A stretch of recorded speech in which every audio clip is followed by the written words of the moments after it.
In a large bowl, whisk together flour, baking powder, baking soda, sugar, and salt.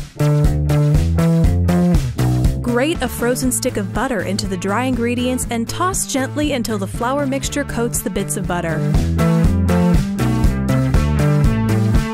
In a separate bowl, combine the sweet potato puree and milk. Mix the sweet potato puree with the flour mixture and a sprinkle of rosemary and work together quickly. Dump the dough onto a lightly floured surface and flour your hands enough to prevent sticking. Use a rolling pin to roll the dough out to about 3/4 inch thickness. Use a sturdy, sharp edge cutter for lofty, symmetrical biscuits.